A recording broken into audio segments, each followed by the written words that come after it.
অবস্থায় কি দোয়া করতে পারেন একজন মানুষ, এই দোয়াটা শিখে নেন, ইনশাআল্লাহ আপনার জীবনের সমস্ত সংকট কেটে যাবে ইনশাআল্লাহ। আমি নিজেও এই দোয়াটা বেশি বেশি করার চেষ্টা করি।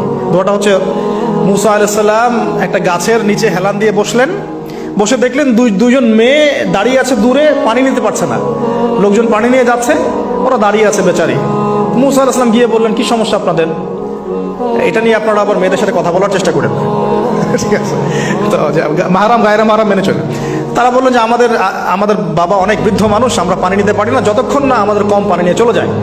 মুসা আলাইহিস সালাম একটু বললাম না, ফিজিক্যালি খুব স্ট্রং ছিলেন, থাকে না বডি বিল্ডার, সামনে গিয়ে কথা বলে সরব পানি নিতে দাও, তখন মানুষ একটু মূল্যায়ন করে না। তো মুসা আলাইহিস সালাম এভাবে পানি নিয়ে দিলেন এবং বাছুরদেরকে পানি পান করালেন, করিয়ে গাছের নিচে এসে বসে আছেন।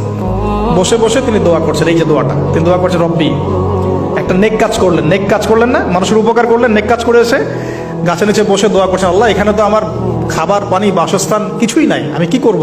রব্বি ইন্নি লিমা আনজালতা ইলাইয়া মিন খায়রিন ফাকির, রব্বি ইন্নি লিমা আনজালতা ইলাইয়া মিন খায়রিন ফাকির। আবার বলেন, রব্বি ইন্নি লিমা আনজালতা ইলাইয়া মিন খায়রিন ফাকির। অর্থ হচ্ছে, হে আল্লাহ, তুমি তোমার পক্ষ থেকে আমার উপরে যে নিয়ামতগুলো দিবে, আমি এর জন্য ফকির হয়ে বসে আছি। আল্লাহ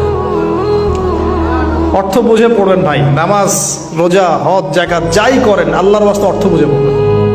অর্থ বুঝে পড়লে আপনার ইবাদতের স্বাদ পাবেন, তৃপ্তি পাবেন, আল্লাহর সাথে কানেকশন হবে, আল্লাহর নূর পাবেন, মাআরিফত পাবেন, সত্য স্বপ্নও দেখবেন তখন ইনশাআল্লাহ। তখন শুয়ে শুয়ে সত্য স্বপ্ন দেখবেন ইনশাআল্লাহ। আল্লাহ পাক তৌফিক দান করবেন। এবার আল্লাহ পাকের সাহায্য নেমে আসলো, ওই দুই মেয়ের মধ্যে একজন হেঁটে হেঁটে চলে আসছে। এবার এই মেয়ের হাঁটা সম্পর্কেও কোরআন কথা বলেছে, সুবহানাল্লাহ। এই মেয়ে কিভাবে হেঁটে এসেছে এই হাঁটার বর্ণনাও কোরআন দিয়েছে। কোরআন বলেছে এই মেয়ে হেঁটে আসছে লাজুক পায়ে। এখন আপনি এই পুরো ওয়ার্ল্ডের মেয়েদের হাঁটা দেখেন, লজ্জা আছে? তাহলে মেয়েদের সাথে লজ্জা একটা গভীর সম্পর্ক আছে। এই মেয়ের প্রশংসা আল্লাহ পাক কোরআনে করলেন, লাজুক পায়ে লাজুক ভঙ্গিতে অবনত নয়নে সে হেঁটে আসলো। এখন আপনি কেলে যান, গো টু খেল, আপনাদের টুইন টাওয়ারে যান, দেখেন সবার হাঁটার চলা দেখেন। হায়া লজ্জার কোনো বালাই আছে এখানে?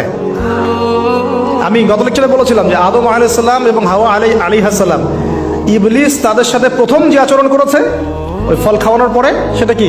তাদের গা থেকে পোশাক খুলে পড়ে গেছে, মানে নগ্ন করে দিয়েছে আমাদের পিতামাতাকে, মহাবিশ্ব নগ্ন করে দিয়েছে কে? ইবলিস। তো এখন এই পৃথিবীতে আমরা যারা নগ্নতার চর্চা করছি, তার কার এজেন্ট আমরা বুঝতে বাকি আছে? আমার কথা কি বুঝতে পারছেন কিনা? এই কানেকশন মেলানোর চেষ্টা করেন, ডটসগুলো মেলানোর চেষ্টা করেন।